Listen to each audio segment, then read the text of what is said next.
안녕하세요. 자, 오늘 수업에서는요, 이제 제너레이티브 모델을 이용해서 클래시피케이션 문제를 어떻게 푸는지 그 예를 들어서 설명을 하도록 하겠습니다.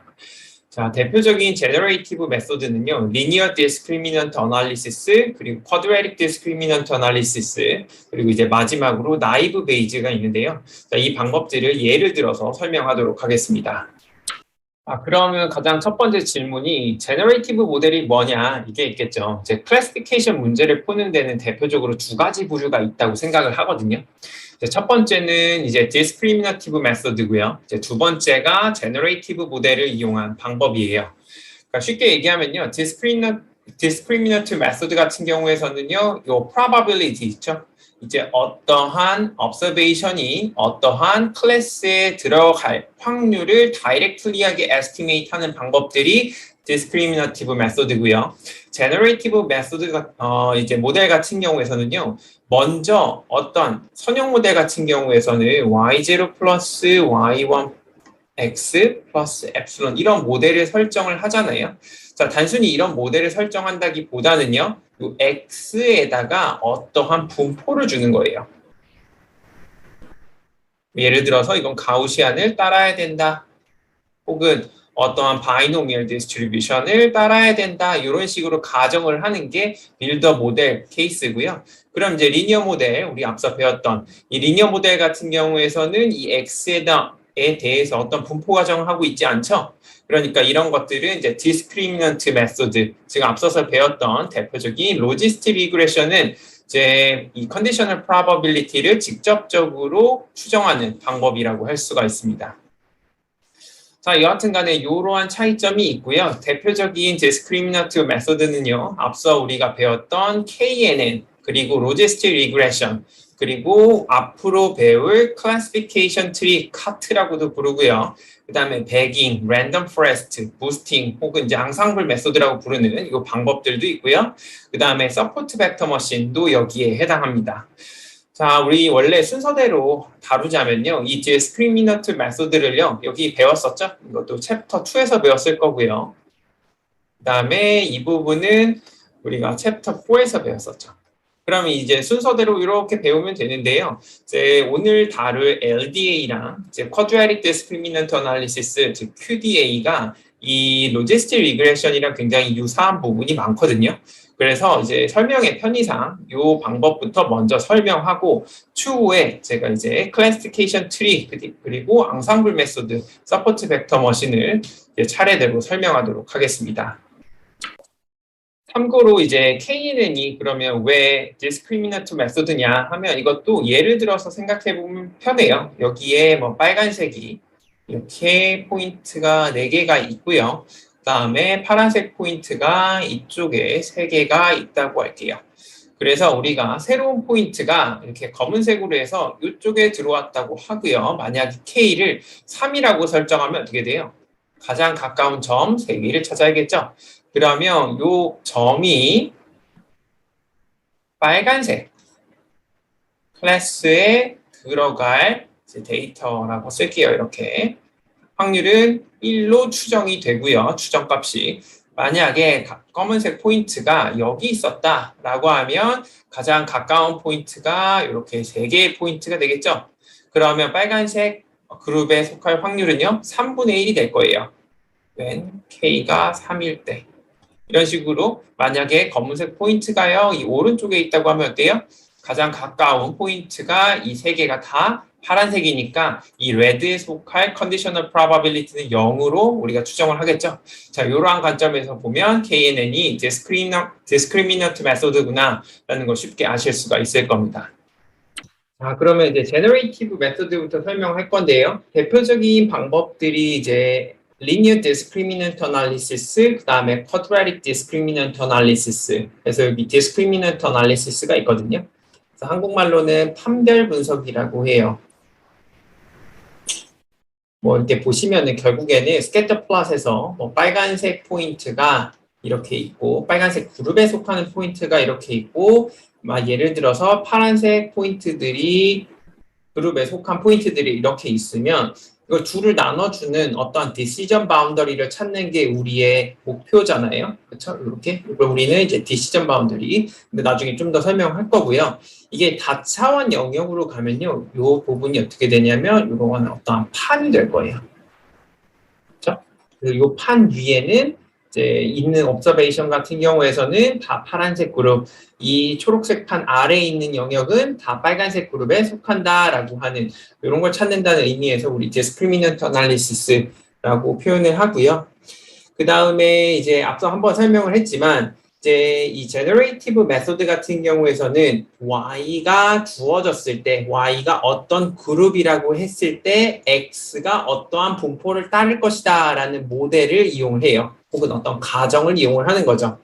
그 다음에 그 가정을 기반으로 해서 이 conditional probability x가 주어졌을 때 y가 k일 확률을 예측하는 방법이라고 할 수 있습니다. 자, 기본적으로 여기에서 x에 대한 분포 가정이 필요하잖아요. 그럼 어떻게 시작하면 좋을까요? 먼저 x가 어떠한 타입인지를 봐야 돼요. 대표적으로 보는 게 x는 continuous 겠죠. 뭐 두 번째로 바이너리 0 아니면 1, 뭐 세 번째로 count 이런 식으로 생각을 할 수가 있어요. 자, continuous면 어떤 게 대표적인 분포라고 할 수 있죠? Gaussian. 바이너리면요? Bernoulli distribution. 그 다음에 count면요? 포화송 distribution. 이렇게 생각을 할 수가 있겠죠. 자, 우리 수업에서는요, 아주 대표적인 케이스, 이 가우시안만 생각하도록 할게요. 자, 이렇게 가우시안을 가정을 한 걸요, 우리는 오늘 수업에서 다룰 linear discriminant analysis 혹은 quadratic discriminant analysis 이렇게 부릅니다. 좀 통계적으로 자세하게 써보면요. y가 어떤 k번째 그룹에 속했을 때 x의 분포가 정규 분포를 따르고 이때 정규 분포의 이 파라미터 평균은 μk, 그 다음에 스탠더드 디비에이션은 시그마 이런 식으로 해서 그룹 간의 스탠더드 디비에이션 차이가 없으면 LDA, 만약에 그룹 간의 이 CK별로 스탠더드 디비에이션 혹은 베리언스의 차이가 있으면 우리는 QDA라고 부릅니다. 자, 그림으로 설명을 해보면 조금 더 이해하기 편한데요. 첫 번째 그룹, 즉 파란색 그룹은요. μ1을 중심으로 이렇게 퍼져 있는 데이터셋이라고 보시면 되고요. 두 번째 그룹은요. μ2를 중심으로 해서 이렇게 퍼져 있는 분포를 가정하면 LDA인데 이때 퍼짐 정도, 즉 스탠더드 디비에이션이 같으면 LDA고요. QDA 같은 경우에서는 똑같이 그릴 수가 있는데요. 첫 번째 그룹은 아주 스탠더드 디비에이션이 작아서 이렇게 높고요. 두 번째 그룹은 μ2인데 스탠더드 디비에이션이 굉장히 커요. 이런 식으로 가는, 이렇게 가정이 가능한 게 QDA라고 보시면 됩니다. 자, 그러면 y 같은 경우에 우리가 지금은 클래시피케이션 문제를 푸니까 1, 2, 3 이런 식으로 하는 게 자연스러워요. 이 부분에 우리가 건드릴 파트가 없지만 x 같은 경우에서는요. 일단 우리가 관측하는 어떤 데이터이기 때문에 컨티뉴스가 아닐 수도 있겠죠. 자, 그러면 예를 들어 바이너리면요. 그리고 정규 분포 대신에 이항 분포 쓰시면 될 거고요. 그 다음에 x가 만약에 count다. 그럼 정규 분포 대신에 포화송 디스트리뷰션을 쓰시면 돼요. 자, 이렇듯이요. 우리 LDA, QDA를 우리 수업 시간에 다루겠지만요. 만약에 x가 이러한 일반적인 컨티뉴스 케이스가 아닌 경우에서는요. 여러분들이 자유자재로 분포를 바꿔서 문제를 풀 수 있다는 장점이 있습니다. 자, 이번에는요, 이제 LDA랑 QDA가 X가 주어졌을 때 Y가 K일 이 조건부 확률을 어떻게 추정하는지 그 방법에 대해서 설명하도록 하겠습니다.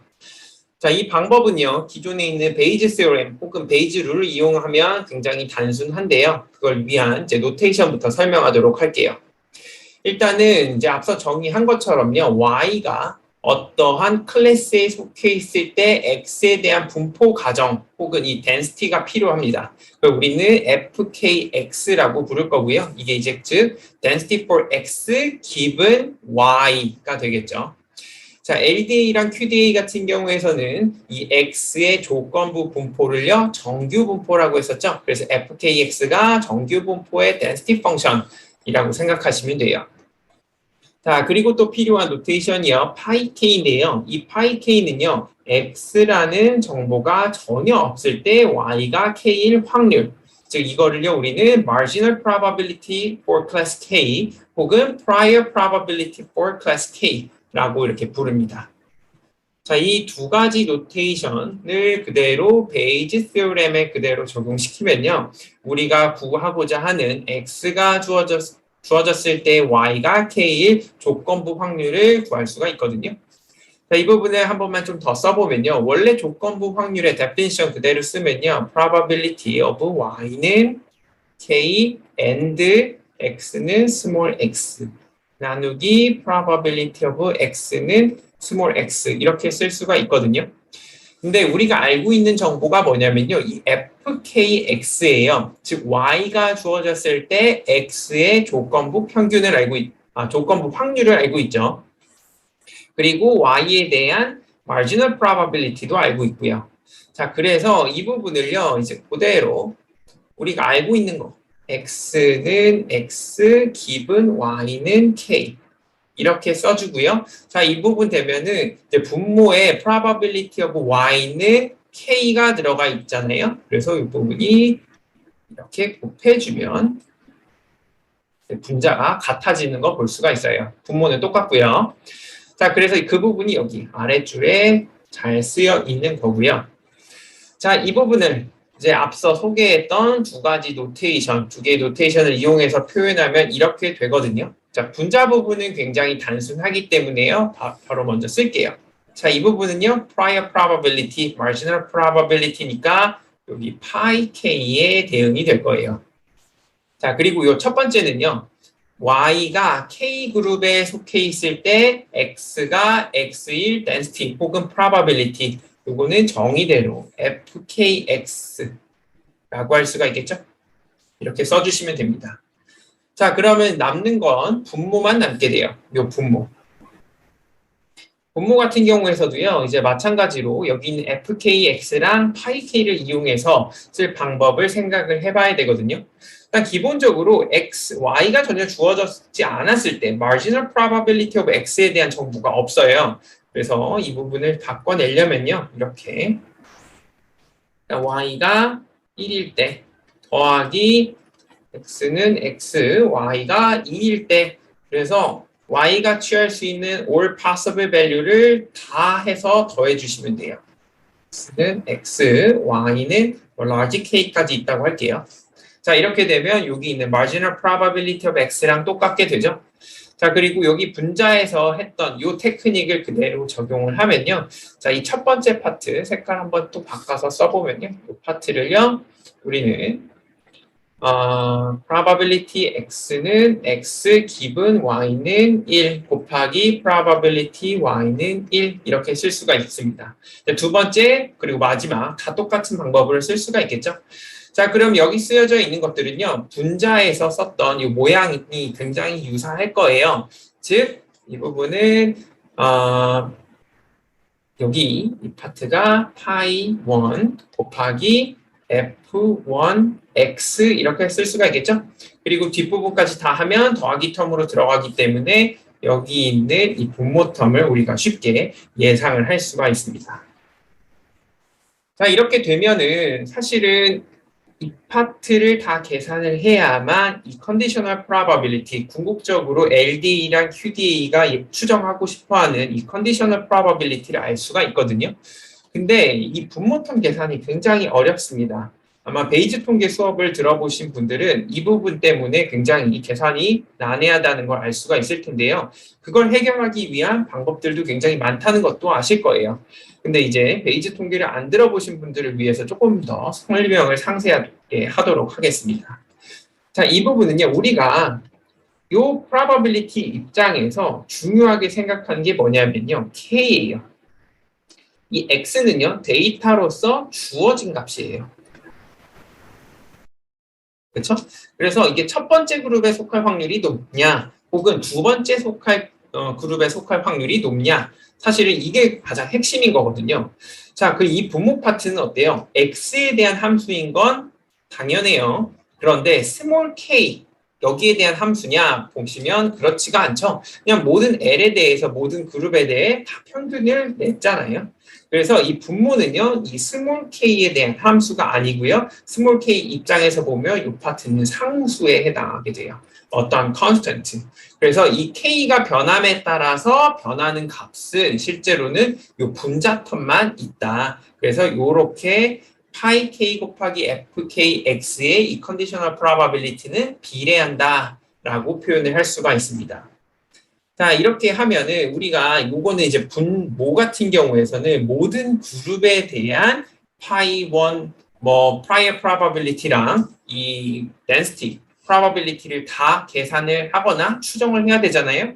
근데 이 경우에는 이 k에 해당하는 파트만 추정하면 되기 때문에 훨씬 간단한 거 알 수가 있고요.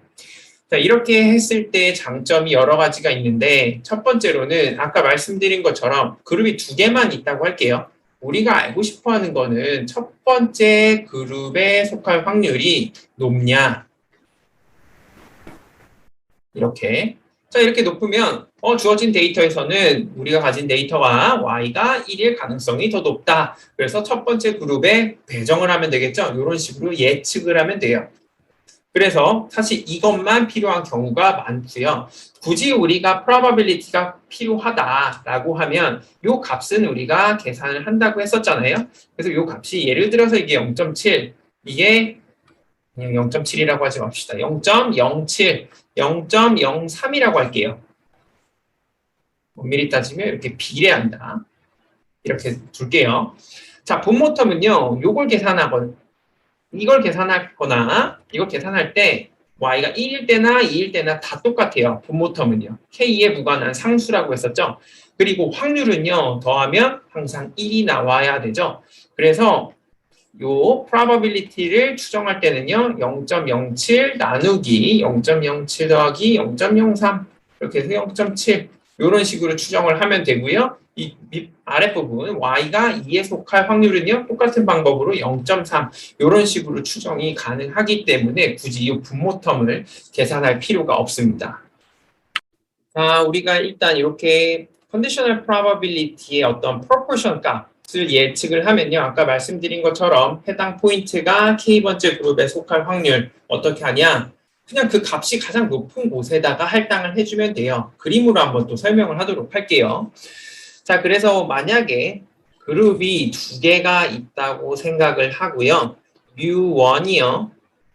뭐 대략적으로 마이너스 1. 그다음에 뮤2는요. 그다음에 1이라고 할게요. 그래서 첫 번째 그룹의 평균, 두 번째 그룹의 평균 이렇게 하면요. 우리가 앞에 있는 프로포션을 계산해 보면 이렇게 되고요. 이렇게 계산을 할 수가 있어요. 자, 그러면 만약에 새로운 포인트가 마이너스 1.5다 이렇게 됐다고 할게요.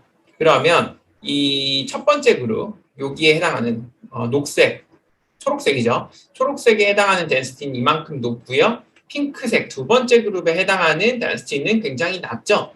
그러면 마이너스 1.5라는 데이터가 들어오면 여기에 대응하는 y 값은 초록색 그룹에 속하는 게 맞겠구나.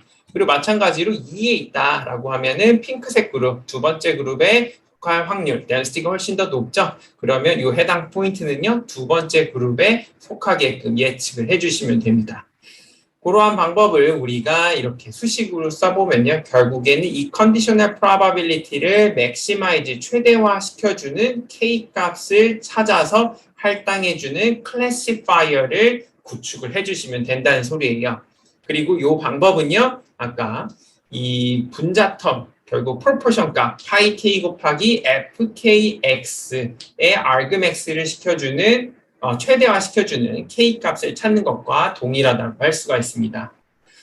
자, 그림에서는 여기 이제 prior probability가 0.5, 0.5 동일하게 뒀을 때의 케이스고요. 만약에 prior probability를요, 0.3, 0.7, 즉 아무런 정보가 없다고 했을 때 두 번째 그룹에 속할 확률이 더 높다라고 하면요. 어때요? 핑크색 그룹의 density가 훨씬 높아진 거 볼 수가 있죠.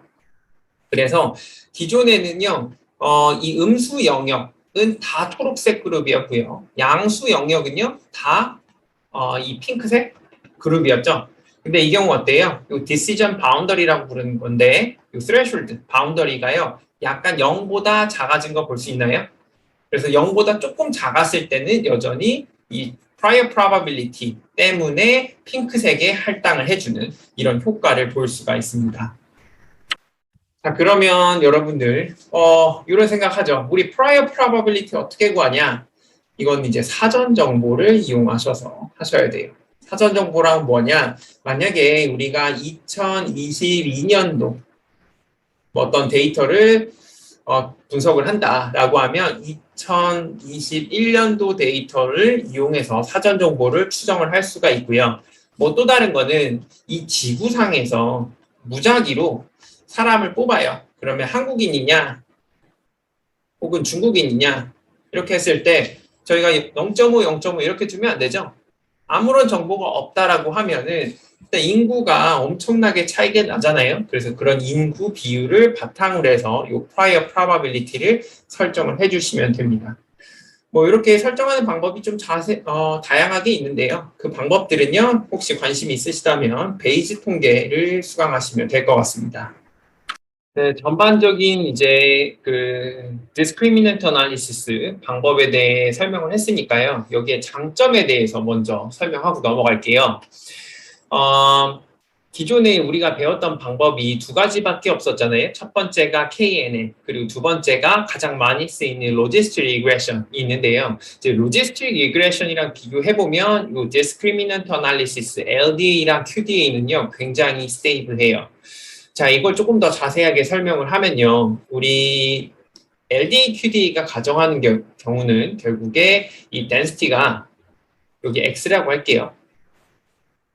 Y가 첫 번째 그룹에 있을 때는 이런 식으로 분포가 되어 있고요. 그 다음에 두 번째 그룹이라고 하면 이런 식으로 분포되어 있다라고 가정을 하는 거예요. 자, 이렇게 되면 둘의 겹치는 부분이 거의 없죠. 자, 이 부분을 우리가 로지스틱 리그레션에서 설명하던 그 그림대로 설명을 하면요. 다시 한번 그렇게 해서 만약에 이게 첫 번째 그룹, 그 다음에 이쪽이 두 번째 그룹 이렇게 둘게요. 그러면 요 X가 이렇게 있을 때 첫 번째 그룹에 있을 때는요. 요 포인트 내에서 여기 다 몰려 있는 거예요. 그래서 박스 플러스를 그려보면 뭐 이런 식으로 다 분포가 되어 있고요. 그 다음에 두 번째 그룹에 속해 있는 경우는요. 이런 식으로 분포가 되어 있는 거예요. 네, 그럼 이 사이가 지금 이 영역이 거의 겹치지가 않아요. 그러면 이걸 그냥 점으로 그때는 표현을 했죠. 이렇게 점으로. 당시에는 이렇게 하면 로지스틱 리그레션이 어떻게 되냐면 이런 식의 커브를 줄 것이다. 좀 제가 하이라이트해서 다시 그리면요. 뭐 요새 뭐랄까요? 이런 식의 커브를 줄 것이다 라고 했었잖아요. 근데 당시 예제를 다시 한번 살펴보시면 어떻게 됐냐면 점들이 여기에도 이런 식으로 있었습니다. 그리고 파란색 점도요. 여기에도 이렇게 있었고요. 대부분이 여기 몰려있다는 뜻이지 여기 포인트가 없다는 뜻이 아니었거든요. 그 다음에 이쪽도요. 데이터 포인트가 있었어요. 없다는 뜻이 아니에요. 대부분이 여기 몰려 있었다는 뜻이지. 자, 이런 경우에서는요. 로지스틱 리그레션이요. 굉장히 정확한 예측을 해주는데요. 만약에 지금 여기서 가정한 것처럼 완벽하게 떨어져 있는 어떠한 판을 이렇게 그 선을 그어줄 수 있는 케이스에서는요. 놀랍게도 로지스틱 리그레션의 프리딕션 파워가 굉장히 떨어집니다. 근데 이제 LDA랑 QDA는 이러한 문제가 없기 때문에 좋고요. 제 두 번째로는요. N이 작고요. 그래서 즉 샘플 사이즈가 굉장히 작고요. 요 프리딕터 X의 분포가 거의 정규 분포를 따른다고 하면요. 요 가정이 맞다라고 하면요. 그 다음에 요런 케이스가 아니더라도 그러니까 일반적인 케이스에서도요. LDA랑 QDA가요. 로지스틱 리그레션보다 더 정확하게 예측을 하는 경향이 있습니다.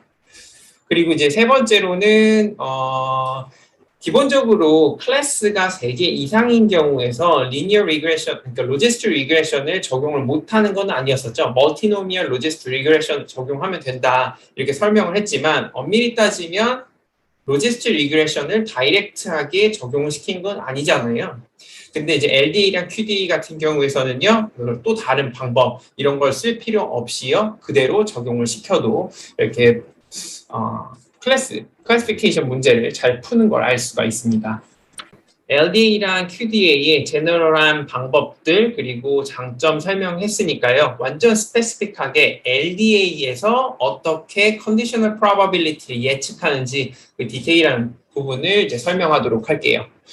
자, 이 슬라이드에서 설명할 거는요. LDA에서도 프리딕터의 개수가 하나인 경우인데요. 일단 그게 가장 간단하겠죠. 그래서 K라는 그룹에 속해 있을 때 X의 분포가요, 정규 분포를 따르게 돼요. Univariate Normal Distribution.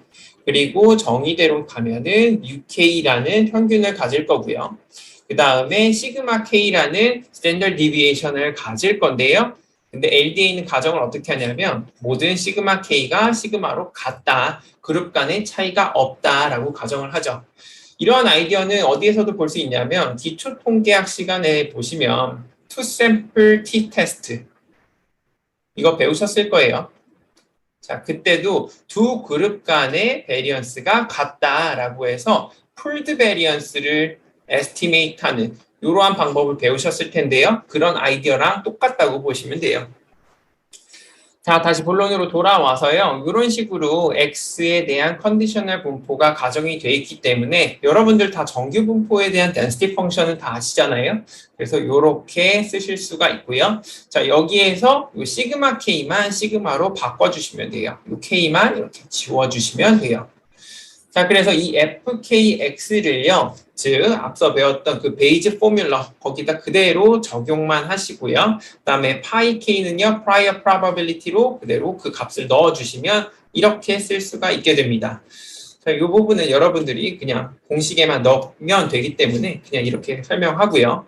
자, 앞서서 원래는 이 conditional probability인데요, 노테이션의 편의상 PK of X라고 표현을 할게요. 그리고 이거는요, 이 분모 텀은 우리의 관심 대상이 아니라 그랬었죠. 그래서 우리가 실제로 추정해야 될 대상은요, 이 분자 텀 파이 k 곱하기 2파이 뭐 시그마 제곱분의 1, 2의 마이너스 2분의 1 시그마 x 빼기 6k의 제곱 요걸 추정을 할 예정이고요. 자, 그리고 궁극적으로 우리가 알고 싶은 거는 어떤 K일 때 가장 최대화 되느냐 이거잖아요. 그렇죠? 그래서 대소 관계를 알고 싶은 거예요. 그렇기 때문에 이제 여기 이 값을 추정하는 건 X 펑션 때문에 굉장히 어려워서 이렇게 로그를 취할 거예요. 로그 오브 요 값. 그래서 이 로그 값을 최대화시켜주는 K 값을 찾는 게 우리의 목표가 될 겁니다. 자, 이러한 아이디어는요, 여러분 ML이 추정할 때 어떻게 하셨어요? 그냥 likelihood를 maximize 시켜주는 세타 값 혹은 파라미터 값 요거 찾는 게 굉장히 어려워서 어떻게 했어요? 로그 likelihood 이런 거 이용하셨었죠? 네, 이러한 같은 아이디어라고 보시면 됩니다. 자, 그래서 그 로그를 취한 값을요, 계산을 좀 해보면요. 그 아까 파이 k 있었죠? 파이 k에다 로그 취하면 이렇게 될 거고요. 그 다음에 분모 텀은 곱하기였으니까 더하기로 바꿔질 거고, 근데 로그 오브 루트 2파이 시그마 제곱분의 1 이렇게 됐었죠. 그러니까 분모니까 여기 음수로 바뀌고 여기 마이너스 2분의 1승 이렇게 나가면서 이런 식으로 정의가 될 겁니다. 그다음에 더하기 X 파트는 로그랑 같이 해서 지워질 거고요. 자, 그런데 이 파트가 지금 그러면 이 델타 K라고 하는 discriminant score 안에 들어있느냐? 들어있지가 않죠. 자, 그 이유는요, 왜 그러냐면 궁극적으로 우리가 알고 싶은 거는 이것을 최대화시켜주는 K 값이 무엇이냐 이거예요. 그럼 이 값은 K에 대한 함수인가요? 아니죠. 이건 그냥 상수예요. K 입장에서 보면. 그렇기 때문에 이 부분은 생략이 돼 있고요. 뒷부분에 있는 X2 파트 안에 있는 부분 있죠? 그 부분만 이렇게 K에 연관된 부분만 이렇게 들어온다고 보시면 돼요. 그건 직접 계산해 보시면 쉽게 계산할 거라고 생각하니까 넘어가고요. 그럼 decision rule은요, 앞서서 이걸 최대화시켜주는 k 값을 찾는 게 classifier죠. 그래서 이렇게 쓰시면 됩니다. 자, 그렇게 해서 우리가 이 델타 K를 기반으로 해서 만약에 K가 여기 있는 것처럼 2이고요. 그 다음에 파이1과 파이2를 둘 다 0.5, 0.5 이렇게 설정을 해주면요. 이 decision boundary가요. 놀랍게도요. 이 x는 2분의 mu1 더하기 mu2라고 해요. 자, 이 부분은 앞서 보였던 이 density 그림 기억하실 텐데요. 하나는 초록색이었고 하나는 핑크색이었던 거예요. 자, 이렇게 두면 여기가 mu1, 여기가 mu2예요. 자, 이렇게 되면은 density가 어떻게 decision boundary가 어떻게 되냐면 요 점 있죠. 요 점일 때는 두 개 각 그룹에 속할 확률이 똑같게 돼요. 근데 왼쪽으로 조금만 더 가도 mu1에 더 가깝고요. 오른쪽으로 좀 가게 되면 두 번째 그룹에 속할 확률이 조금 더 높아지게 되죠. 그래서 요 값을요 우리는 decision boundary라고 부르고 요 경계값이 2분의 mu1 더하기 mu2 이렇게 돼요. 요 델타 K를 K에다 1과 2를 넣어서 어떨 때 더 큰지 그걸 비교해 보시면 이제 쉽게 구할 수가 있습니다. 자, 이게 K가 2가 아니고요. 혹은 3, 4, 혹은 파이 1, 2가요. 0.5가 아니고요. 임의의 값, 뭐 이게 0.4면요. 당연히 이게 0.6이 돼야겠죠. 이게 0.3이면 0.7이고요. 이런 식의 값을 넣었을 때도요. decision boundary가요. 놀랍게도 linear function of x라고 합니다. 자, 이 부분은요. 뒤에서 조금 더 자세하게 설명하도록 할게요. 자, 방금 제가 손으로 그린 거를요. 이제 시뮬레이션을 통해 가지고 좀 예쁘게 그린 거 기반으로 해서 다시 설명하도록 할게요. 자, 왼쪽 여기 있는 그림은요. 두 개의 이제 univariate normal distribution 밀도 함수를 기반으로 해서 decision boundary를 찾아낸 거거든요. 여기 참고로 검은색 직선이 decision boundary겠죠. 요걸 기반으로 해서 왼쪽으로 가면 이제 초록색 그룹, 그다음에 오른쪽으로 가면 요 density가 더 높으니까 이제 핑크색 그룹 이런 식으로 결정을 지으면 될 거예요. 그리고 이 시뮬레이션에서 사용했던 파라미터는요. mu1이 마이너스 1.5, mu2가 1.5, 그 다음에 각각의 prior distribution, prior probability를 0.5로 설정한 케이스라고 합니다. 그리고 시그마 제곱은요. 1로 설정을 했고요. 자, 일반적으로 이 왼쪽 그림은요. 우리가 실제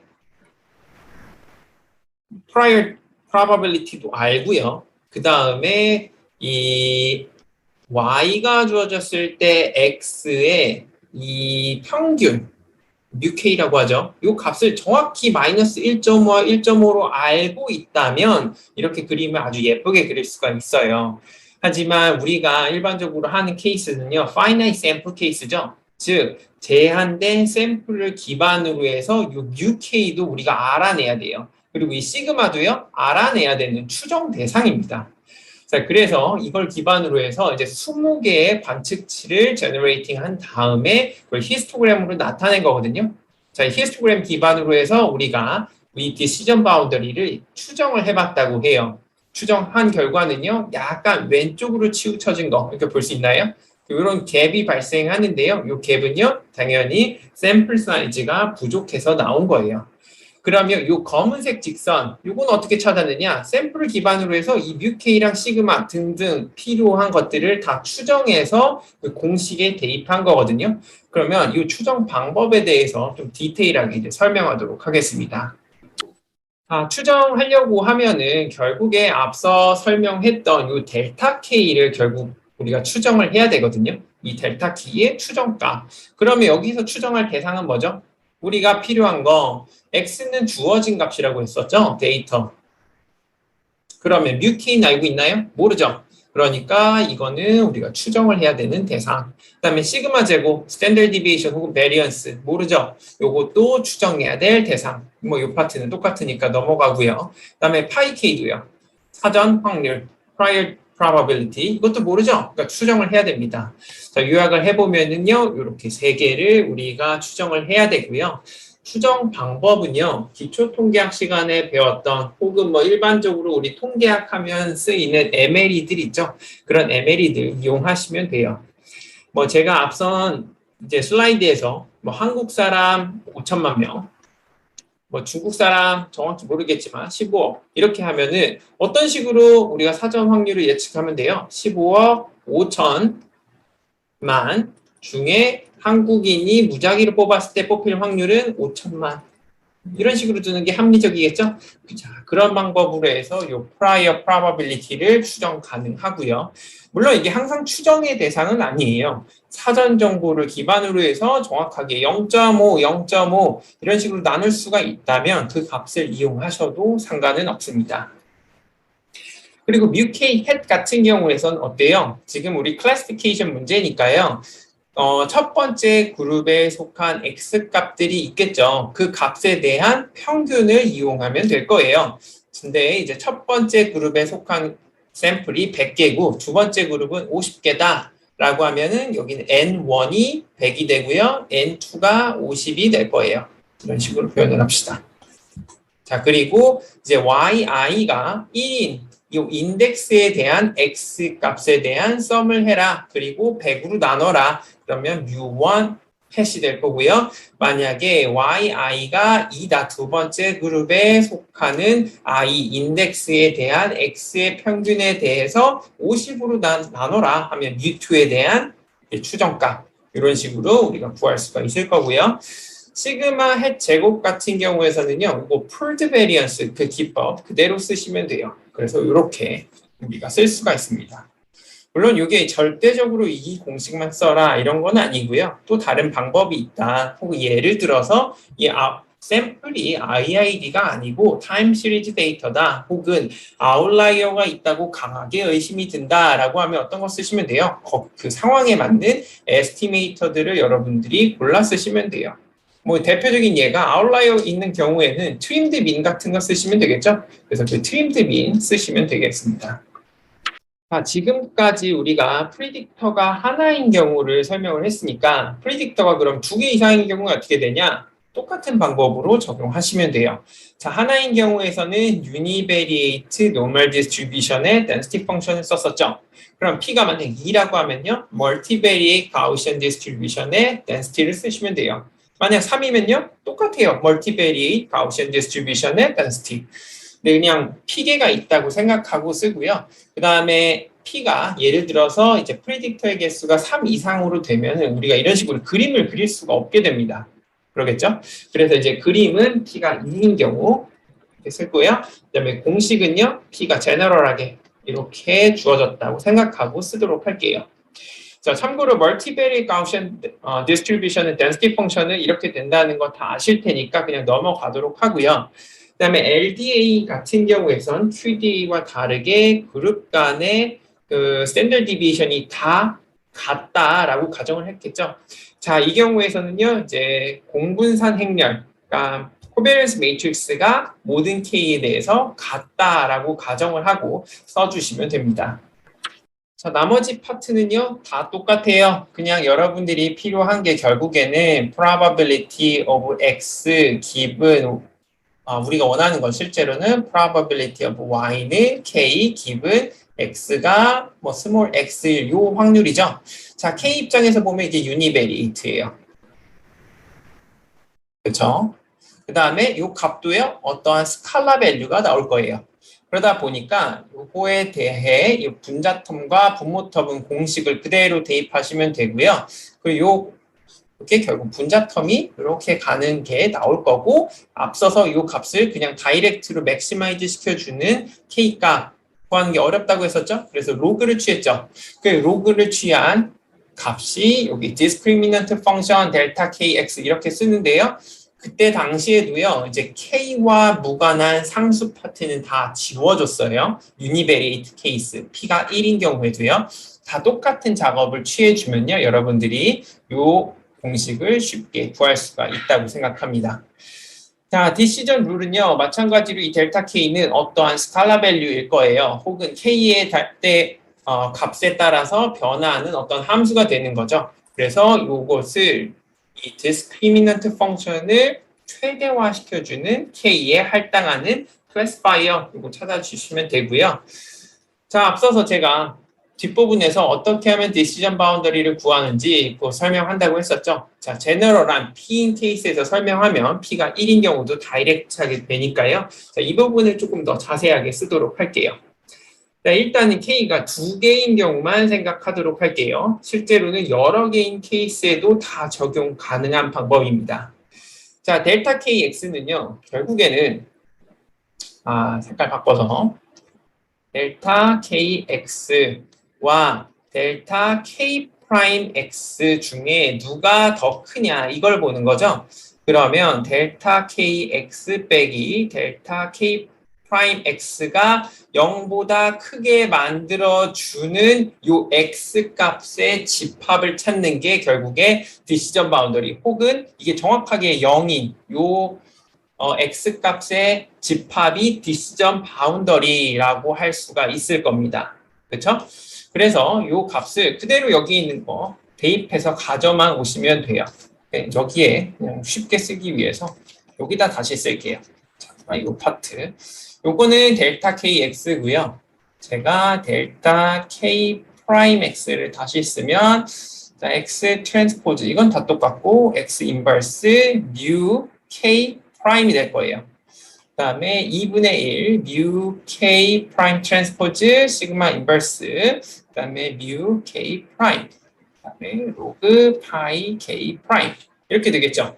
자, 우리는 이 차이가 필요해요. 차이를 다시 써보면요. X 트랜스포즈 시그마 인버스까지 갖고 뮤 K 빼기 뮤 K 프라임 이렇게 될 거고요. 자, 윗부분은요.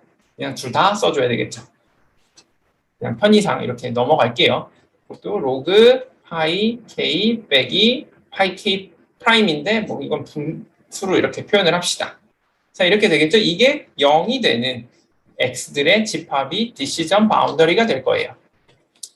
자, 그러면 X 입장으로 볼게요. 맨 마지막 텀에 X 있나요? 없죠. 그럼 두 번째 텀, 여기에도 X가 있나요? 없죠. X 입장에서는 요 앞부분, 여기에만 관여하고 있어요. 근데 X 곱하기 이 파트를요, 우리가 슬로프라고 볼 수가 있을 거예요. 베타 1. 그래서 다시 써보면요, 요게 X 곱하기 X 트랜스포즈 베타 그 다음에 뒷부분은요. X랑은 무관하죠. 어떠한 컨스턴트, CK 이렇게 써줄 수가 있어요. 따라서 이 디시전 바운더리는 X의 입장에서 보면요. 선형함수다라고 표현이 가능한 거죠. 그래서 아래에 여기 디시전 바운더리가 잘 계산이 되어 있는데요. 제가 했던 거랑 똑같아요. 그래서 이 파트가요. 결국에 슬로프에 해당하는 파트고요. 그 다음에 이 파트가요. 인터셉트 베타 제로에 해당하는 파트라고 보시면 됩니다. 자, 지금까지 이제 표현하기 편하라고 자꾸 K를 2만 설정했었는데요. 앞서서 이제 로지스틱 리그레션과 비교했을 때 LDA와 QDA의 장점은 K가 그러니까 클래스의 개수가 2를 넘어서도 쉽게 자유자재로 적용 가능하다 이거였잖아요. 그래서 이번에는 클래스가 3개인 경우를 시뮬레이션 스터디를 이용해서 설명하도록 할게요. 자, 요거는 이제 population 케이스예요. 우리가 정답을 알고 있는 거예요. 즉 여기가 mu1, 여기가 mu2, 여기가 mu3 요 값을 정확히 알고 있을 때 우리가 그림을 그려봤고요. 그때 디시전 바운더리를 정확하게 계산을 한 겁니다. 그럼 여기 있는 검은색 점선이 디시전 바운더리라고 할 수가 있겠죠. 자, 이 경우에 베이지 디시전 바운더리 이게 가장 베스트이기 때문에 그래요. 네, 뭐 베이지 클래시파이어 룰 뭐 이런 거 있었죠. 그런 같은 개념이라고 보시면 되고요.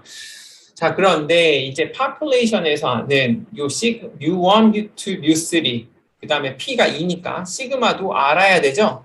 그런데 일반적으로는 모르죠. 우리가 그래서 샘플을 기반으로 20개의 샘플을 만들어서 그걸 기반으로 다 예측을 했다고 합니다. 자, 예측한 결과가 어떻게 나오냐면 요 직선으로 표현이 된다고 해요. 뭐 여기 직선이 나온 거는 앞에서 아까 디시전 바운더리 설명하면서 했죠. X 입장에서 봤을 때 디시전 바운더리는 직선이다라고 했으니까 이게 항상 직선으로 나올 수밖에 없는 구조예요.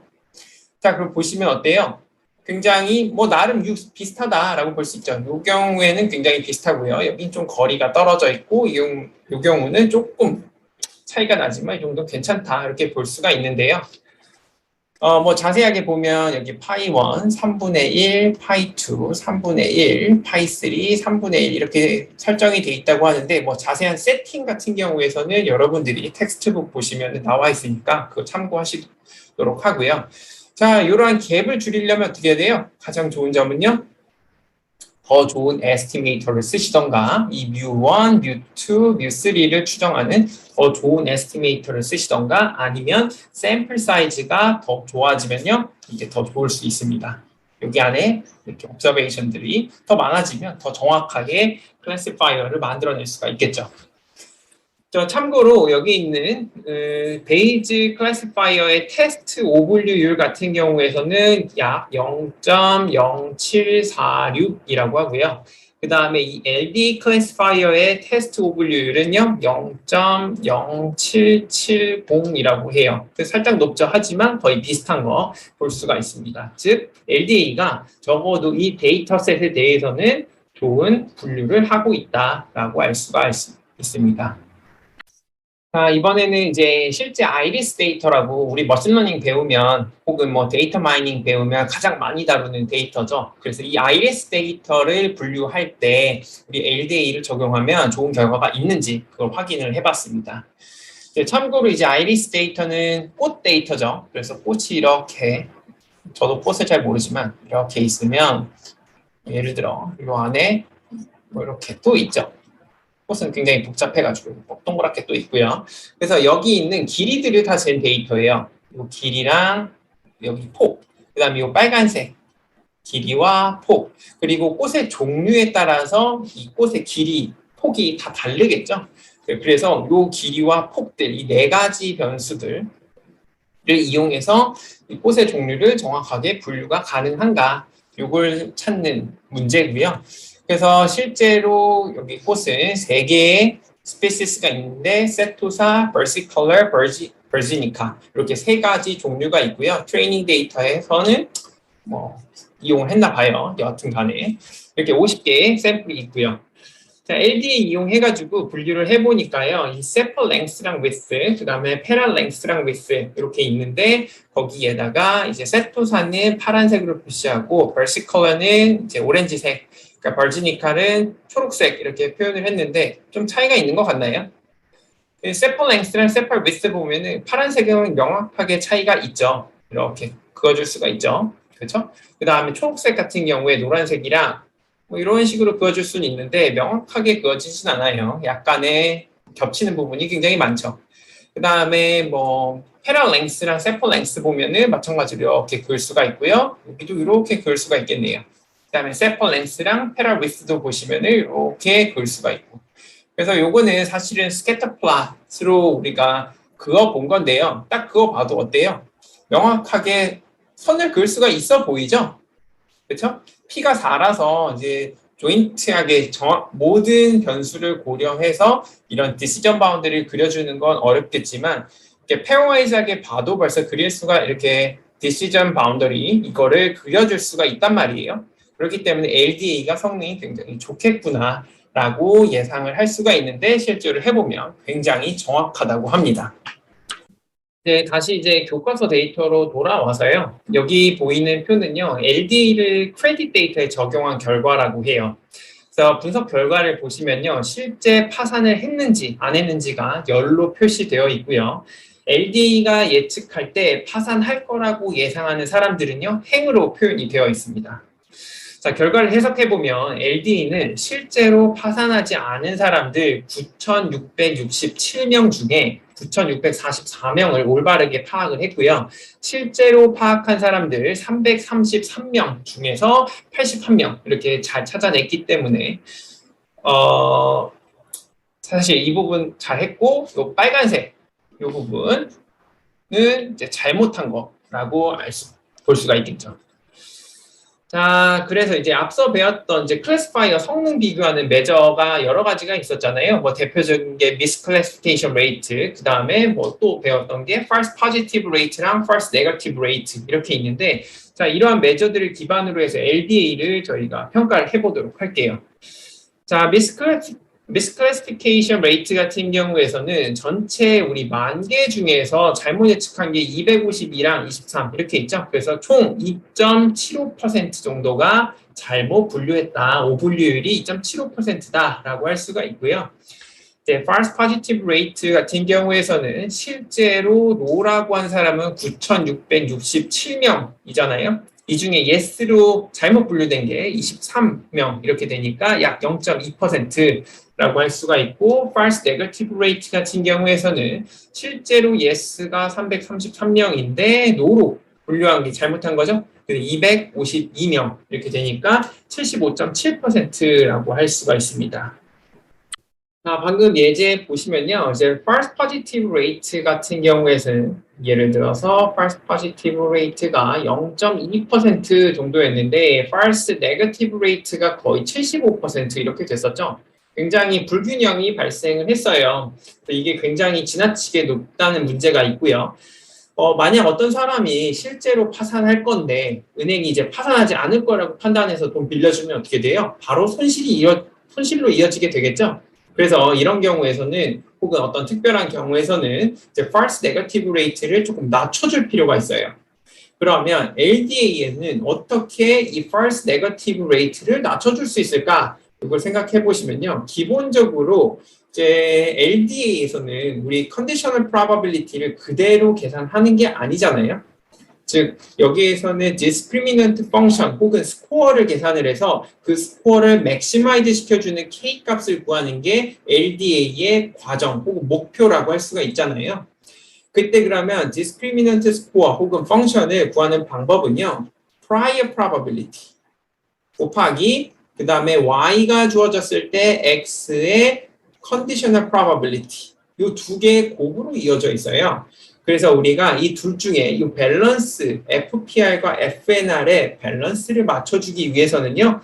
이 가장 쉽게 접근하는 방법이 LDA는 결국에는 discriminant function 값을 adjust 조정을 해줘야 되고요. 그 값은 prior probability에 의존하기 때문에요. 밸런스 맞추기 위해서는 prior probability를 조절을 해주시면 됩니다. 로지스틱 리그레션 LR로 표현을 했는데요. 여기에서는 이제 로지스틱 리그레션에서는 사실은 prior probability라는 개념이 없었죠. 그래서 거기에서는 FPR과 FNR에 대한 이런 밸런스를 조정해 주려면요. 이 컨디셔널 프로바빌리티에 threshold가 있었죠. 당시에도 한번 설명을 했었는데 threshold를 0.5라고 두는 게 아니고요. 0.1, 0.01 이렇게 두면 어떻게 돼요? 조금만 이 컨디셔널 프로바빌리티가 높다고 해도요. 0.2만 돼도요. 이 threshold가 0.1이면 이 사람 파산할 거야. 돈 빌려주지 마. 이런 식으로 평가를 하겠죠. 자, 이런 과정을 통해서 이 밸런스 FPR과 FNR의 밸런스를 조정을 해줄 수가 있습니다. 그래서 이 스레숄드 조정하는 게 결국에 이 밸런스의 핵심이고요. 로지스틱 리그레션은요. LDA 같은 경우에서는요, 이 스레숄드를 조정해주는 게 아니고요, 이 prior probability를 조정해서 이 FPR과 FNR의 밸런스를 조정해준다라고 이해하시면 될 것 같습니다. 자, 이번에는 이제 로지스틱 리그레션에서 우리 threshold를 바꿨을 때 misclassification error rate랑 false positive rate, 그 다음에 false negative rate가 어떻게 변하는지 이 시뮬레이션 스터디를 통해서 살펴보도록 할 건데요. 이 시뮬레이션에서 사용한 자세한 세팅은 교과서에서 여러분들이 직접 한번 확인해 보시기 바랍니다. 자, 그래서 이제 전체적인 개념만 설명할 건데요. 결국에 이 로지스틱 리그레션에서는요. 이 y가 어떠한 파지티브 given x가 스몰 x 이게 주어진 threshold보다 높으면 이 데이터 포인트를요 파지티브라고 분류를 하겠죠. 그래서 만약에 threshold가 0이라고 하면요 모든 경우에 대해서 이 conditional probability 예측값이 0이 아닌 이상은 다 파지티브라고 될 거예요. 그 말인즉슨 false positive가 굉장히 많고요. 네거티브인데도 전부 다 파지티브라고 할 거니까요. 그렇죠? 하지만 false negative는 어때요? 잘못 네거티브로 추정하는 거 없겠죠? 왜냐하면 추정값이 모두 파지티브라고 줄 거니까요. 0 이렇게 둘 거고요. 이 threshold가 점점 커지면 어떻게 돼요? 예를 들어 threshold가 1까지 증가시킨다고 할게요. 그렇게 되면 모든 관측값을 다 네거티브라고 할 거예요. 그래서 이 false negative가 어떻게 돼요? 계속 증가해서 결국 1에 붙을 거고요. 그 다음에 반대로 false positive는요. 잘못 positive로 추정한 건 없겠죠? 그냥 0에 붙어버릴 겁니다. 이렇게 쭉 가면 0에 붙어버릴 겁니다. 자, 그런 관점에서 보면은 이 그림이 이렇게 이해되실 거예요. 스레숄드가 증가함에 따라서 false negative는 점점 상승하고 false positive rate 같은 경우에서는 이렇게 쭉쭉 감소한다라는 거 볼 수가 있고요.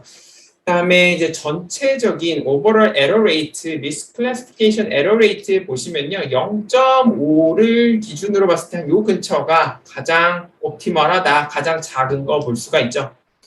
그래서 우리가 전체적으로 보면 스레숄드는 대략 0.4에서 0.6 요 사이에서 고르는 게 좋을 수 있는데요. 근데 문제에 따라서는 잘못 포지티브라고 예상하는 게 굉장히 큰 문제가 될 수가 있어요. 뭐 예를 들어서 질병인데 이 사람 질병이 걸렸는데 제가 실수로 질병 안 걸렸다고 해요. 그러면 큰 문제가 되겠죠. 치료 시기를 놓칠 테니까. 뭐 그래서 이러한 밸런스를 맞춰주는 작업이 필요할 때가 있거든요. 그럴 때는 여기 상황에 맞게끔 여러분들이 스레숄드를 잘 조정을 해주시면 됩니다. 제가 잠깐 이제 로지스틱 리그레션에서 이제 FPR이랑 FNR 밸런스 조정하는 법 잠깐 설명했는데요. 사실 LDA도 이렇게 똑같은 방법으로 조정하는 방법이 prior probability를 변화하면서 이 misclassification error rate랑 FPR, FNR이 어떻게 변하는지 저희가 할 수는 있거든요. 그런데 뭐 개념적으로 봤을 때 이런 그림 봤었잖아요. 이게 두 개가 있었을 때 그 prior probability가 같으면 이렇게 되는데 예를 들어서 여기가 0이었다. decision boundary가. 근데 파이 1이 0.3이고 파이 2가 0.7로 올라가면 어떻게 된다 그랬어요? 약간 이런 식으로 올라간다고 했었죠. 그래서 이 decision boundary가 어떻게 되냐면 살짝 왼쪽으로 간다. 자, 이런 개념을 기반으로 해서 여러분들이 실제로 시뮬레이션 돌려보셔도 되고요. 아니면 이렇게 쉽게 예상을 하실 것 같아서 그 부분 이제 넘어가도록 하겠습니다. 자, 이 부분 다 지우고요. 그러면 이렇게 지우고 이번에는 이제 Quadratic Discriminant Analysis 이 방법을 설명할 건데요. 기본적으로 LDA랑 QDA는 거의 다 똑같아요. 딱 하나 다른 게 있다면 그룹 간의 코베리언스 매트릭스가 같냐 혹은 다르냐 혹은 X가 하나인 경우에서는 베리언스가 같냐 다르냐 뭐 이런 거 차이밖에 없기 때문에요. 우리가 뭐 일반적으로 설명하는 거는 프리딕터가 하나일 때부터 설명을 하면 되는데 다 같기 때문에 제너럴하게 프리딕터의 개수가 P개가 있을 때 바로 discriminant 펑션을 구하도록 할게요. 일단 이제 기본적으로 제가 말한 것처럼 시그마 K가 모두 다 그룹 간에 다 다를 수가 있는 거예요. 무조건 다르다 이건 아니고요. 뭐 조금 다른 것 같다 싶으면 다르게도 된다. 그러니까 훨씬 자유도가 높은 방법이다. LDA랑 비교해서 이렇게 설명할 수가 있고요. 자, 그리고 discriminant 펑션을 구하는 방법은 결국에는 이 메이저류를 사용해서 분자 텀에 있는 부분 거기에다가 여기가 뭐 분자 여기에다가 이제 로그를 취했죠. 그리고 이제 K와 관계없는 파트를 다 지워내면 됐었어요. 당시에는요, 이제 예를 들어서 파이 K 곱하기 루트 2파이 시그마 K 제곱 분의 1 XF 뭐 마이너스 2분의 1 이런 식으로 썼었잖아요. P가 1인 경우에. 그렇죠? 근데 이 분자 텀이 사실은 지워졌어요. 로그를 씌웠을 때. 그런데 왜냐하면 이게 K와 무관했기 때문이었죠. 근데 이번에 Quadratic Discriminant Analysis에서는 이 K에 디펜드하는 베리언스를 갖고 있죠. 자, P인 경우에서는 시그마 K가 K에 디펜드하게 돼요. 그래서 LDA와 다르게 이 파트가 살아남게 되거든요. 그래서 이게 이렇게 주어지게 됩니다. 조금 더 복잡하다라고 할 수가 있겠죠. 그 다음에 이 파트, X파 안에 들어가는 파트도요, 저희가 제곱 텀이 있었거든요. 그런데, 뒷부분, 그러니까 이 텀이었었죠. 이 텀이었었는데, 실제로는 당시에 이게 K가 없어졌기 때문에, X 트랜스포즈, 시그마 인버스 X가 사실 이 디스크리미넌트 펑션에서 고려 대상이 아니었어요. K에 디펜드하는 게 아니니까요. 그런데 이번에는 K에 디펜드하기 때문에 어떻게 돼요? 부분 이렇게 살아서 나오게 됩니다. 자, 그래서 식을 천천히 다시 보시면요. 이렇게 다시 파란색으로 바꿔서 자, 요 파트 X, 그 다음에 시그마 K 인버스, 그 다음에 X 이렇게 살아남죠? 그래서 요 파트를 다시 써보면 X 트랜스포즈 어떠한 WK 잘 계산하면 나올 수 있어요. 이 WK 곱하기 X, 그러니까 이 텀은 2차식이죠. 2차 텀. 그리고 X 트랜스포즈 X 시그마 K 인버스 곱하기 마이너스 뮤 K가 있죠. 자, 요 텀이 그래서 first 1차. 그리고 나머지 텀은 요런 것들, 요런 것들은 다 1차 텀 BK로 들어간다고 보시면 됩니다. 그래서 discriminant 펑션 자체가 2차식이기 때문에 우리가 decision boundary 이렇게 구했었죠. 델타 K X 빼기 델타 K 프라임 X가 정확하게 0으로 만들어주는 X의 집합. 이게 decision boundary였죠. 그걸 계산을 해보면 이렇게 쓸 수가 있고요. 이 decision boundary는 여전히 2차식이구나. 요거를 알 수가 있습니다. 뭐 당연한 소리지만 특징을 살펴보면요. QDA가 LDA보다 조금 더 플렉서블해요. 그 말인즉슨 우리가 필요한 그 정확하게 추정해야 할 파라미터의 수가 훨씬 많다는 걸 의미하거든요. LDA 같은 경우에서는요. 시그마 제곱 이거 하나 추정을 해야 되고요. 뮤 1부터 시작해서 뮤 K까지 이거 추정하면 됐었죠. 근데 QDA는 어때요? 기본적으로 이걸 추정을 해야 돼요. 시그마 1 제곱, 시그마 K 제곱 이렇게 추정을 해야 되죠. 그래서 기존에 하나 추정해야 될 걸 K를 추정을 해야 됩니다. P가 1인 경우에요. 근데 만약에 P가 2인 경우에는 어때요? 2인 경우에서는 마찬가지로 여기에서는 2 곱하기 2 행렬이 들어올 거예요. 시그마 1제곱, 시그마 2제곱, 시그마 1, 2 그래서 총 3개를 추정을 해야 된다면 여기서는 어때요? 이런 2x2 코베런스 매트릭스를요. K개만큼 추정을 해야겠죠. 훨씬 많아져요. P가 커지면 커질수록 추정해야 될 파라미터의 개수가 굉장히 많아지는 문제점이 있습니다. 하지만 그 말인즉슨 즉 샘플 사이즈가 굉장히 많이 필요한 방법이라고 할 수가 있겠죠. 하지만 이제 LDA랑 QDA는요, 실제 리얼 클래시피케이션 프로블럼에 적용해보면 굉장히 좋은 성능을 보인다고 해요. 그래서 샘플 사이즈가 충분히 크지 않더라도 둘 다 한번 적용을 해보는 그런 방법들이라고 할 수가 있습니다. QDA는 사실상 LDA랑 원리가 같기 때문에 설명은 여기까지 하도록 하고요. 자, 이제부터는 앞서 배웠던 방법론들이 있죠. 그걸 이제 서로 비교하는 것들을 설명하도록 하겠습니다. 네, 먼저 LDA랑 QDA 중에서 언제 우리가 QDA를 쓰는 게 더 유리한가, 그리고 언제 LDA를 쓰는 게 더 유리한가, 이걸 먼저 설명을 드리면요. QDA는요, 클래스 간 분산이 매우 다를 때 굉장히 잘 작동하는 경향이 있습니다. 당연히 그러겠죠. 여기에서는 시그마 K 서로 다른 분산을 쓰고요. LDA 같은 경우에서는 그러한 효과를 다 무시해서 모두 다 똑같은 분산을 쓰기 때문에 이러한 특징이 있고요. 하지만 이제 단점은 QDA 같은 경우에서는 이제 코베런스 매트릭스 관점에서 P 곱하기 P 행렬을 K개만큼 추정을 해야 되기 때문에 샘플 사이즈가 적으면요. 실제로 이 코베런스 매트릭스 에스티메이션이 굉장히 안 좋겠죠. 안 좋다는 말은 분류도 굉장히 안 좋아질 가능성이 높습니다. 차라리 그냥 모두 다 같다고 가정한 LDA의 accuracy가 더 높을 수가 있습니다.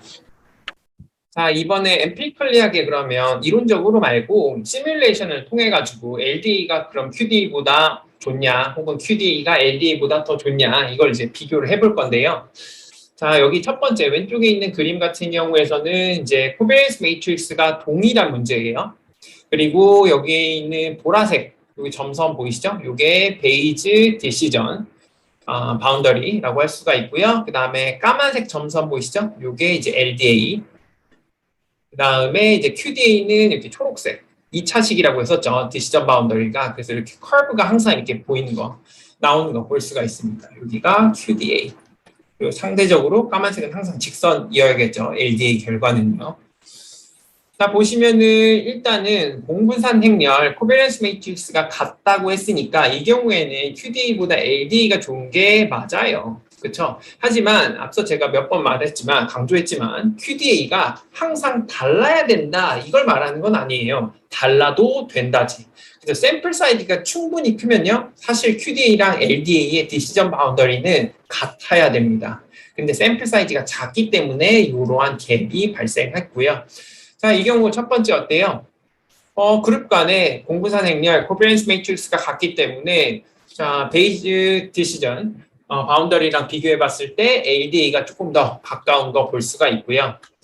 자, 오른쪽의 경우는요, 어떻게 되냐면 두 개의 코베런스 매트릭스 굉장히 다른 케이스를 가정하고 시뮬레이션에 돌린 결과예요. 그래서 보시면 베이즈 디시전 바운더리가 이렇게 보시면 굉장히 곡선으로 되어 있는 거 보이시죠? 그러면 LDA의 결과는 검은색 직선, 곡선이랑 갭이 굉장히 큰 거 볼 수 있죠? 그다음 대신에 QDA 같은 경우는 어때요? 베이즈 디시전 결과랑 굉장히 유사한 거 볼 수가 있습니다. 자, 이것만 봐도요. 뭘 알 수가 있냐면 결국에는 샘플 사이즈가 충분히 크면은 QDA가 LDA랑 사실상 같은 걸 줘야 되지만 크지 않은 경우에서는 이렇게 크게 다른 결과를 줄 수가 있다. 그게 첫 번째고요. 두 번째는요. 그룹 간의 코베런스 매트릭스가 이렇게 다르면 그리고 샘플 사이즈가 어느 정도 커진다고 가정을 하면요. QDA가 LDA보다 훨씬 더 좋은 결과를 준다. 그리고 시뮬레이션 결과를 보여주진 않았지만 설령 그룹 간의 공분산 행렬, 코베런스 매트릭스가 완전히 다르더라도 샘플 사이즈가 더 적으면 지금 여기 주어진 것보다 더 적으면 예를 들어서 한 7개, 8개 포인트씩만 있다라고 하면요. LDA가 더 좋을 수도 있다. 실제로는 LDA랑 QDA가 둘 다 안 좋은 거죠. 이렇게 나올 수가 있다입니다. 그리고 또 하나 설명을 할 거는 이제 LD랑 QDA가 사실 클래스가 여러 개일 때 적용이 가능하다 했었잖아요. 그래서 여기에 보이는 시뮬레이션 세팅 같은 경우에는 여러분들이 마찬가지로 텍스트북에서 좀 확인을 해주시기 바라고요. 자, 첫 번째 그룹과 두 번째 그룹, 세 번째 그룹이 있는데 딱 봐도요. 어때요? decision boundary가 직선은 아닐 것 같죠. 1번과 3번 같은 경우에 직선일 수가 있는데 1번과 2번은 직선으로 나누기에는 조금 뭐 이런 식으로 나누기가 굉장히 어렵죠. 그리고 이렇게 나누면 3번이랑도 겹치게 되고요. 자, 그래서 이제 QDA를 적용을 해봤는데요. QDA가 아까도 말씀드린 것처럼 직선도 되고 샘플 사이즈만 충분하면 직선도 나오고 곡선도 되고 이거 된다 그랬었죠. 그래서 보니까 이렇게 샘플 사이즈가 굉장히 많죠. 바로 직전 케이스랑 비교를 해보면 그래서 1번과 3번 이렇게 나눌 때는 거의 직선과 가깝고요. 이쪽은 곡선이 나와서 1번, 2번, 3번 즉 K가 전체 클래스의 개수가 3개인 경우에도 클래시피케이션 문제를 굉장히 잘 푼다. 이거를 볼 수가 있습니다. 지금까지 이제 제너레이티브 메소드인 LDA랑 QDA를 설명했고요. 샘플 사이즈만 충분히 크다면 조금 더 플렉서블한 QDA가 LDA보다 낫다. 물론 샘플 사이즈가 충분히 크지 않다면 LDA가 낫다. 설령 그 그룹 간의 코베런스 매트릭스가 현저하게 다르더라도요.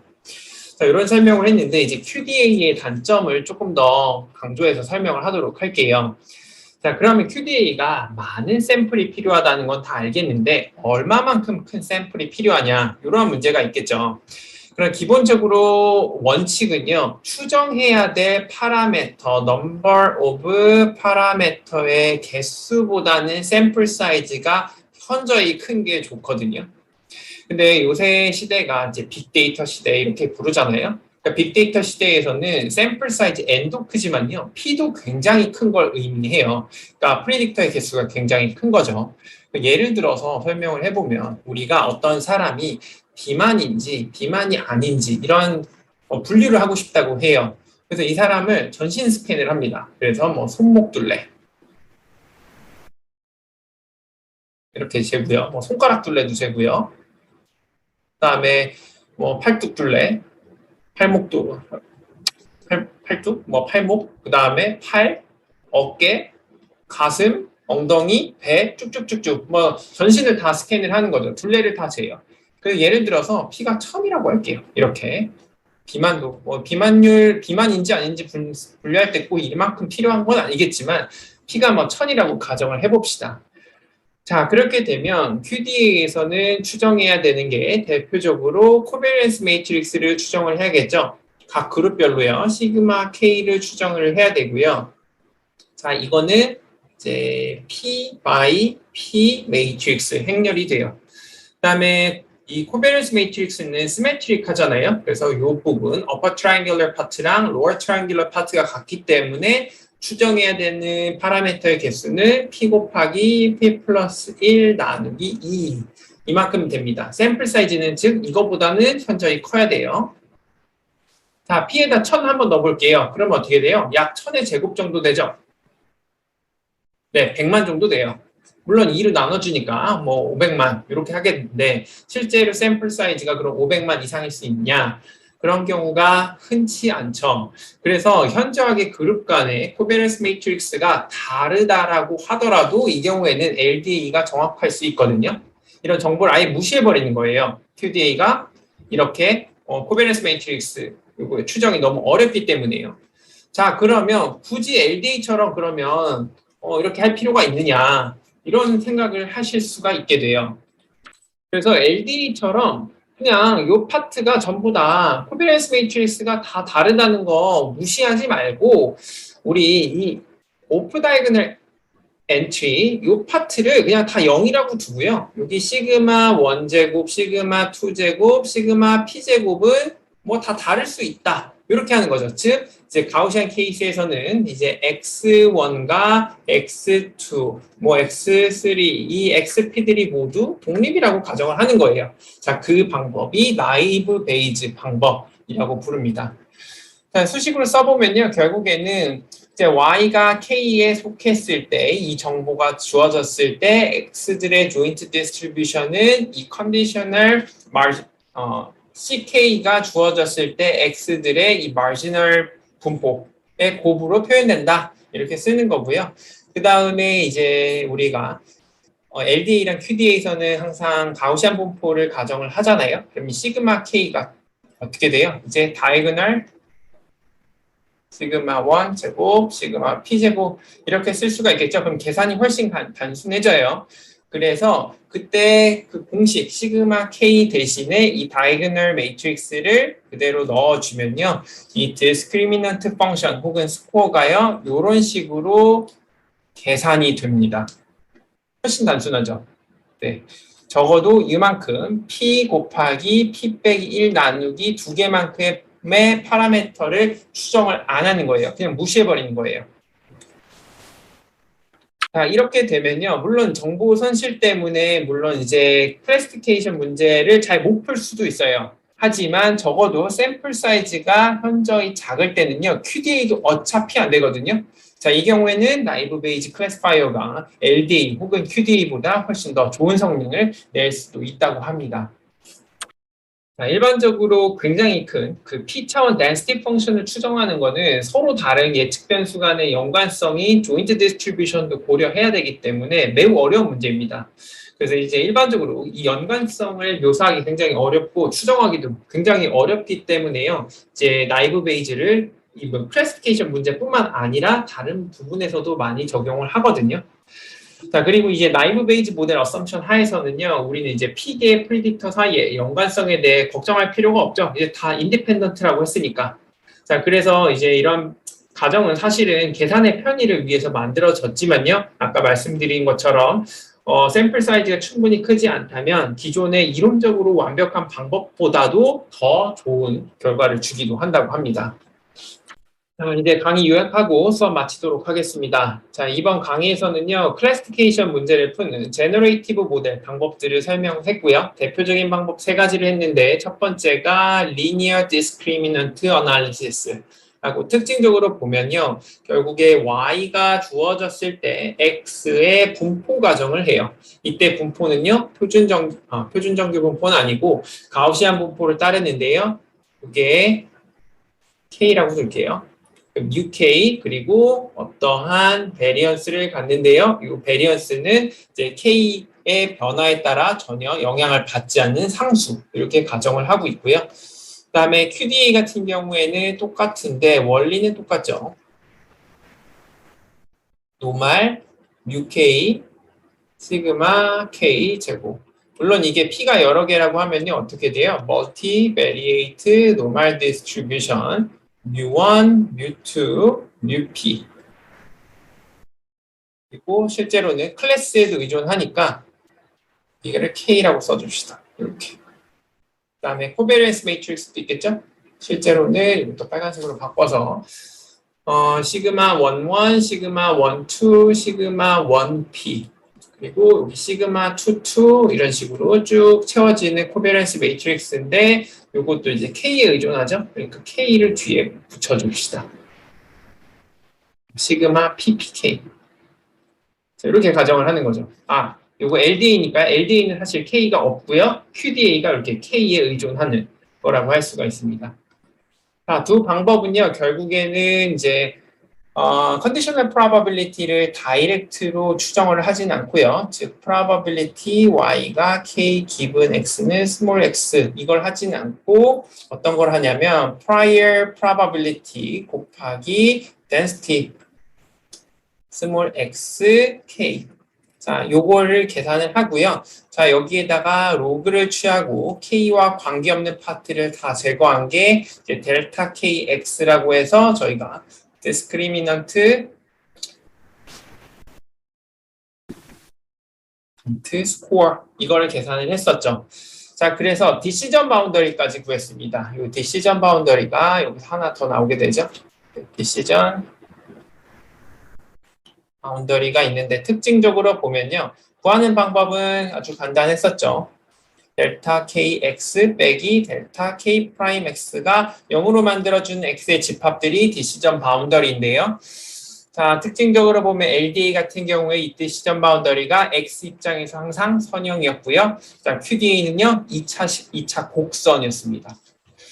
자, 이 두 개의 방법은요, 실제로 QDA가 더 플렉서블하기 때문에 더 정확하지만 샘플 사이즈가 굉장히 많이 요구되는 경향이 있습니다. 그래서 LDA가 샘플 사이즈가 적다면 실제로 그룹 간의 코베런스 매트릭스가 현저하게 다르더라도 LDA가 QDA보다 좋은 성능을 보이기도 하죠. 자, 그래서 이제 그러면 조금 더 바꿔가지고 우리가 계산이 샘플 사이즈가 적어서 일부 정보를 무시해야 된다고 하면은 애초에 이 공분산 행렬에서 이 파트를 다 0으로 만들어주는 즉 x들이 x1 기분 y, x2 기분 y가 모두 독립이다. 즉 이걸 다시 써보면 이런 conditionally independent한 상황을 가정한 방법이 뭐였냐면 바로 나이브 베이즈 단순하게 다 독립이다라고 가정을 하는 겁니다. 자, 이 방법도요. 이제 독립이라고 가정했기 때문에 이 파트가 다 0으로 되겠죠? 이렇게 가정을 하는 거겠죠? 그러다 보니까 추정해야 될 파라미터의 개수가 현저히 줄어서 샘플 사이즈가 적더라도요. 좋은 성능을 보이기도 합니다. 실제로 그룹 간에 프리딕터들 간의 독립이 만족하지 않더라도요. 많은 경우에 이 나이브 베이스드 방법은요. 정확한 결과를 줄 때가 많습니다. 자, 이것으로 수업 마치도록 하겠습니다.